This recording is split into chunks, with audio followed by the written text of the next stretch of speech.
அண்ணா, நந்தினி அத்தைய பத்தி கேளுங்க.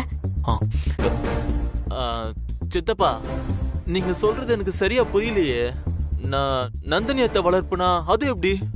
கொஞ்சம் தெளிவா சொல்லுங்களேன். வளர்ப்புனா ஏன்பா நீ எதுக்கு இப்ப இந்த டாபிக் எல்லாம் பேசிக்கிட்டு என்கிட்ட கேட்டுக்கிட்டு இருக்கேன்னு எனக்கு ஒன்னும் புரியல. எனக்கு இங்க பாருப்பா, அதெல்லாம் ஃபேமிலி சீக்ரெட்டுப்பா. அதெல்லாம் நீ கேட்கவும் கூடாது, நான் சொல்லவும் கூடாது, புரியுதா? ஆமா அண்ணா, சொல்லலனா விடாதீங்க, இன்னும் நைஸா கேளுங்க. என்ன சித்தப்பா நீங்க ஃபேமிலி சீக்ரெட்னா அப்போ நான் உங்க ஃபேமிலி கிடையாதா? என்ன நீங்க அப்போ சொந்தமாவே பார்க்கல, அப்படிதானே? அப்படிலாம் இல்லப்பா, நீ என் ஹார்ட்டே டச் பண்ணிட்டப்பா. நீ ஆசை ஆசையா ஃபாரின் சரக்குலாம் வாங்கி கொடுத்து அதை ஊத்தி வேற கொடுக்குற. சித்தப்பா சித்தப்பான்னு வாய் நிறைய கூப்பிடுறியப்பா. உன்னை போய் நான் பிரிச்சு பாப்பேனப்பா. மன்னிச்சிடு மவனே, மன்னிச்சிடு. அப்படின்னா சொல்லுங்க சித்தப்பா. அதாவதுப்பா, இந்த விஷயத்த நான் யார்கிட்டயும் இது வரைக்கும் சொன்னதே கிடையாது. முத தடவையா உங்ககிட்ட சொல்றேன். அதுவும் ஏன் உனக்கு சொல்றேன்னா, இதோ ஃபாரின் சரக்குலாம் வாங்கி கொடுத்து என்ன மஜா பண்ணிட்டேன், அதனால இந்த விஷயத்த உங்ககிட்ட சொல்றேன். ஆனா இந்த விஷயத்த தப்பி தவறி கூட வேற யாராவது ஃபாரின் சரக்கு உனக்கு வாங்கி கொடுத்தா கூட சொல்லக்கூடாது. அதெல்லாம் கடுகளவு கூட சொல்ல மாட்டேன் சித்தப்பா, உன் மேல சத்தியம்.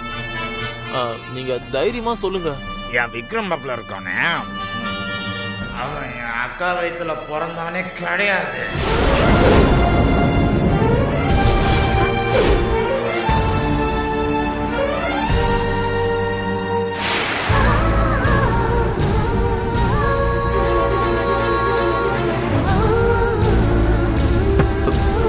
என்ன சித்தப்பா சொல்றீங்க? ஆமாடா தம்பி, விஜயும் ஸ்வேதாவும் தான் எங்க அக்கா வயித்துல பிறந்தவங்க.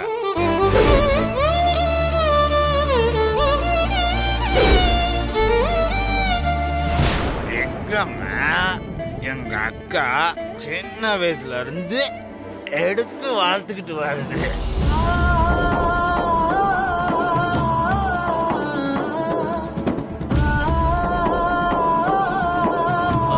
அப்படின்னா விக்ரம் வந்து அத்தைக்கு வளர்ப்பு புள்ளையா? அட என்னப்பா நீ மவனே ஷரவனா, வளர்த்த புள்ளனா அவங்க வந்து வளர்த்தவங்க.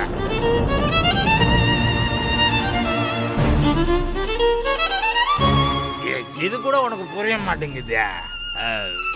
உனக்கு மாப்பேறிடுச்சு. ஏன்பா சரக்க நீ எனக்கு வாங்கி கொடுத்த, நான் ஸ்டெடியா இருக்கிறேன்.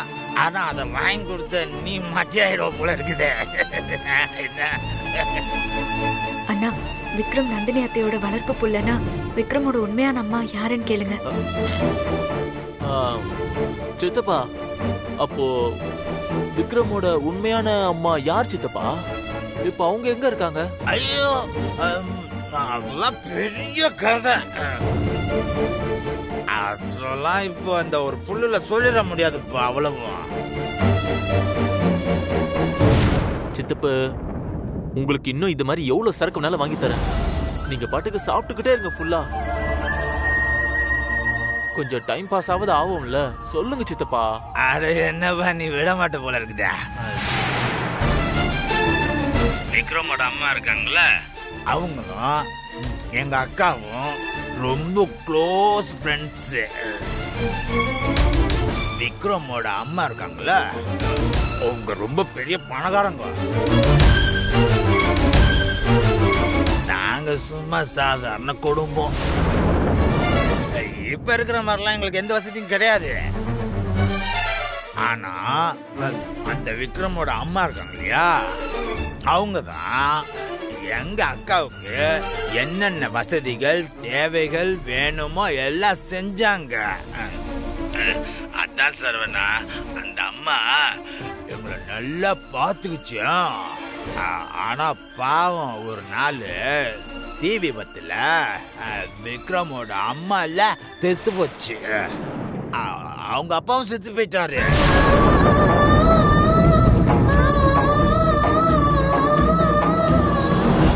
அப்புறம் அந்த பையன் எங்க போவான்? பாவம்.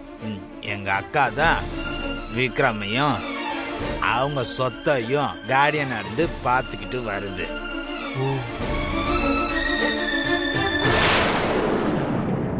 அதுக்கப்புறம் தான் நம்மளும் அக்கா கூட சேர்ந்து கொஞ்சம் அப்படியே நம்மளும் அப்படியே தவளத்தை வந்துகிட்டு இருக்கோம். அப்படியா? அப்போ அதனாலதான் நந்தினி அத்தை மேல விக்ரம்க்கு அவ்வளோ பாசமா? என்ன பெத்த தாய பறி கொடுத்துட்டு அம்மா மாதிரி பார்த்துக்கிட்டு யார் சொல்லு? எங்க அக்கா தானே. அந்த நன்றி தான் அந்த விக்ரம் இன்னும் பாசத்தை காட்டிக்கிட்டே இருக்கான் தெரியுமா? எங்க அக்கா டே விக்ரம் மலையில இருந்து குதிரா அப்படின்னாலும் கரெக்டா குச்சிருவான். அவ்வளவு பாசம், அவ்வளவு நம்பிக்கை. அண்ணா, அப்படின்னா விக்ரமுக்கு சின்ன வயசுல இருந்து பொண்ணுங்க மேல வெறுப்பு உண்டானதுக்கும் நந்தினி அம்மா தான் காரணமா? அப்படின்னா விக்ரம்க்கு பொண்ணுங்களே பிடிக்காத காரணம் அத்தை பிச்சை கேட்டுதானா? சொல்றேன், ஒரு 2 minutes வெயிட் பண்ண. குடிங்க, குடி சித்தப்பு.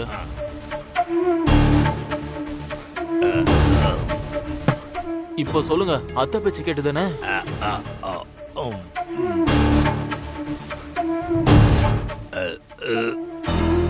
சித்தப்பு, சித்தப்பு சொல்லுங்க சித்தப்பு. எல்லாமே சொத்து சொத்து. சித்தப்பு, சித்தப்பு.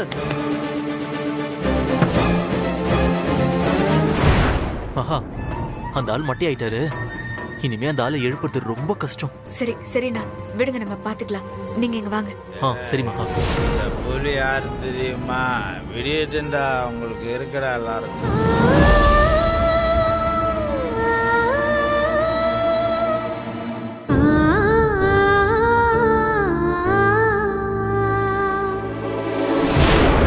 இப்போ கிளம்புனாதான் மண்டபத்துக்கு போய் அணுவை கூட்டிட்டு கிளம்ப கரெக்டாக இருக்கும்.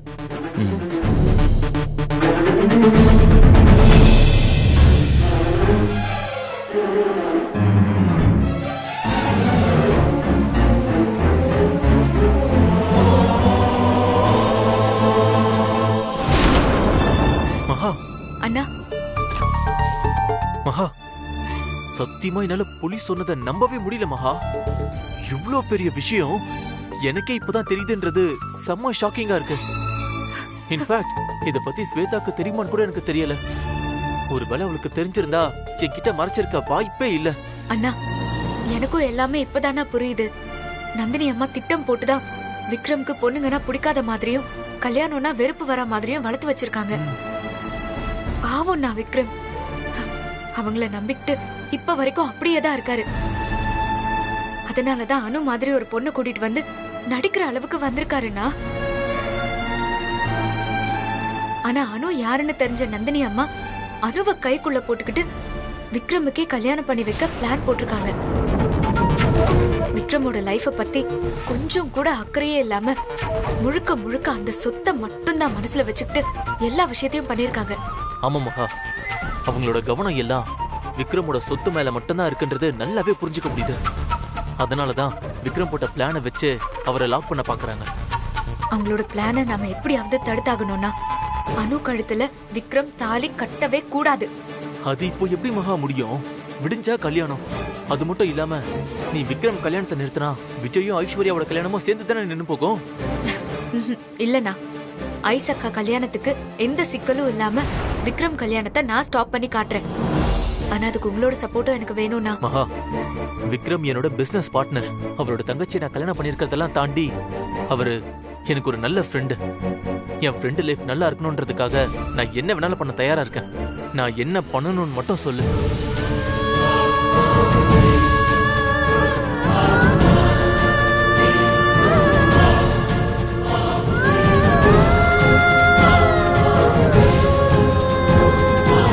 அண்ணா, இப்படிதான் நம்ம ஸ்டாப் பண்ண போறோம். ஓகே, சூப்பர் மகா, செம்ம பிளான். கன்ஃபார்மா இது ஒர்க் அவுட் ஆகும். சரியா, பாப்பலாம்.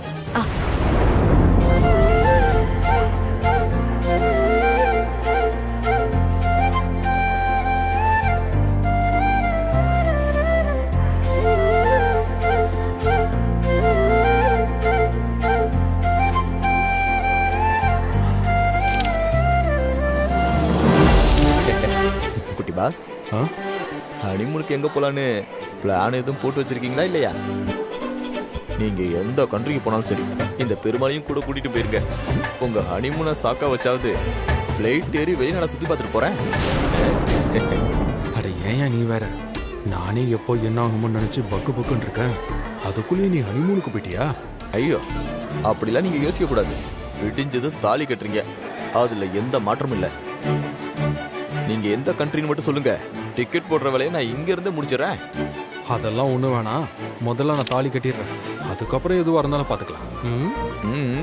உஷாரா இருக்கீங்களா குட்டி பாசு?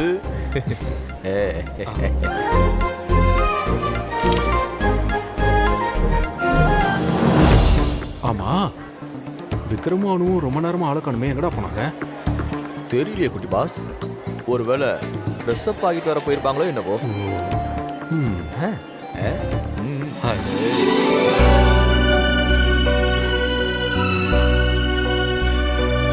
ரொம்ப தேங்க்ஸ் அனு. உண்மையிலேயே நீ எனக்கு செஞ்சிருக்கிறது மிகப்பெரிய ஹெல்ப். தெரியல, உன்னோட இடத்துல வேற ஒரு பொண்ணு இருந்திருந்தா நான் சொன்னதெல்லாம் ஒத்துக்கிட்டு இந்த மாதிரிலாம் நடிச்சிருப்பாளான்னு சத்தியமா எனக்கு தெரியல. You are really great Anu. Thank you so much. என்ன விக்ரம், நீங்க இவ்வளவு பெரிய வார்த்தையெல்லாம் பேசுறீங்க. இன்னைக்கு நான் உயிரோட இருக்கேனா அதுக்கு காரணமே நீங்க தான். நீங்க என்ன காப்பாத்தினது மட்டும் இல்லாம என்ன பாதுகாப்பாவும் வச்சிருந்தீங்க. என்னோட உயிரை காப்பாத்தின உங்களுக்கு நான் செய்யற சின்ன நன்றி கடன் தான் இது. தயவு செஞ்சு எனக்கு தேங்க்ஸ் எல்லாம் சொல்லாதீங்க விக்ரம். நோ நோ, அப்படி இல்லை அனு. உன்னால தான் இன்ஃபேக்ட் என்னோட தம்பியோட கல்யாணம் நடக்க போகுது. நீ மட்டும் இல்லைன்னு வச்சுக்கோ, எல்லாருமே சேர்ந்து எனக்கு வேற ஒரு பொண்ணை பார்த்து என்னை ஒரு பெரிய நெருக்கடியில் தள்ளி விட்டு இருந்திருப்பாங்க. அந்த சுச்சுவேஷனில் நீ எனக்கு ஹெல்ப் பண்ணலைன்னா அதை நான் எப்படி சமாளிச்சிருப்பேன்னு என்னால் நினச்சி கூட பார்க்க முடியல. ஆனால் நீ தான் அது எல்லாத்தையும் ரொம்ப ஈஸியாக மாற்றிட்ட. இதுக்கெல்லாம் ஆக்சுவலாக நீ செஞ்சதுக்கு நன்றியா என்னால் வெறும் பணத்தை மட்டும்தான் உனக்கு கொடுக்க முடியும். வெயிட்.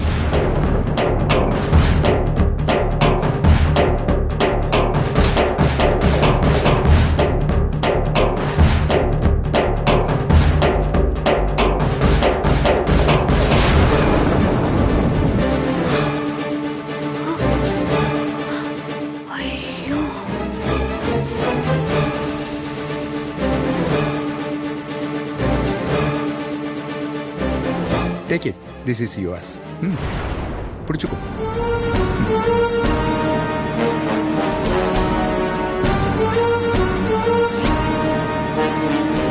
நான் ஏற்கனவே உனக்கு கொடுத்த வாக்குப்படி இதில் 50 lakhs இருக்கு. அனு, நீ எனக்கு செஞ்ச இந்த மிகப்பெரிய உதவிக்கு என்னால் கொடுக்க முடிஞ்ச ஒரு சின்ன அன்பளிப்பு. என்ன விக்ரம், நீங்க 50 லட்சத்தை கொடுத்துட்டு சின்ன அன்பளிப்புன்னு அசால்ட்டா சொல்றீங்க. உயிர் பொழைச்சிருவேனா இல்லையான்னு தெரியாம இருந்த என்னை காப்பாத்தி எனக்கு ஒரு புது வாழ்க்கையை அமைச்சு கொடுத்து இவ்வளவு பெரிய உதவியை செஞ்சிருக்கீங்க. நீங்க தாங்க உண்மையிலேயே கிரேட். என்னோட உயிர் இருக்கிற வரைக்கும் நான் உங்களை மறக்கவே மாட்டேன் விக்ரம். ரொம்ப தேங்க்ஸ் விக்ரம். அப்போ நம்மளோட பிளான் படி அடுத்தது இந்த பணத்தை எடுத்துக்கிட்டு எங்கேயாவது ஒரு சேஃபான இடத்துக்கு நீ போய் செட்டில் ஆயிரு.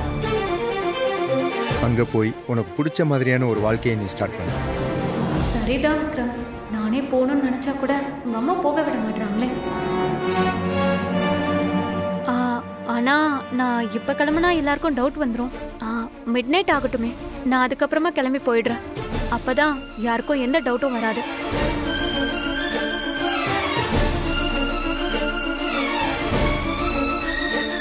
யா, கரெக்ட். நீ சொல்றதும் கரெக்ட் தான். அப்படியே செய், மற்றதெல்லாம் நான் பார்த்துக்கிறேன்.